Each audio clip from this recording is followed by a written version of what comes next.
আসসালামু আলাইকুম everyone. Baking powder লাগবে না, ডিমও লাগবে না, ভাতও লাগবে না, এমন একটি ঝামেলাহীন চিতই পিঠা। সারা রাত ভিজিয়ে রেখেছিলাম ভাতের চাল। এখন এই ভাতের চালটা হালকা কুসুম গরম পানি দিয়ে ব্লেন্ড করে নেব।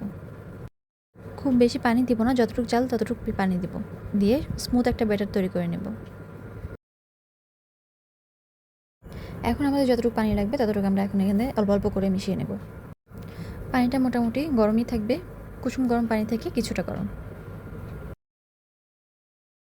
এর সাথে এখন কিছুই মিক্স করা লাগবে না, জাস্ট একটাই উপকরণ, তা হচ্ছে বেকিং সোডা।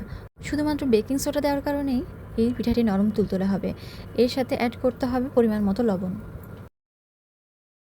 ডোটাকে ভালো করে মেশাতে হবে, এটাকে রেস্টে রাখার কোনো প্রয়োজন নেই, সাথে সাথেই বানানো যাবে। প্যানটাকে আগেই ভালো মতো গরম করে নিয়েছিলাম, তারপর তেল ও পানি দিয়ে সামান্য মুছে নিয়েছিলাম।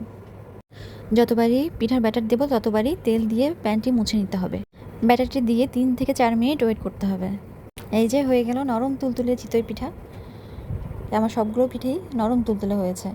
আমার কাছে একদমই কোনো ঝামেলা মনে হয় না, কারণ এখানে ডিম, বেকিং পাউডার, ভাত কোনো কিছুর প্রয়োজন হয়নি। আশা করছি সবাই ট্রাই করবেন। আল্লাহ হাফেজ।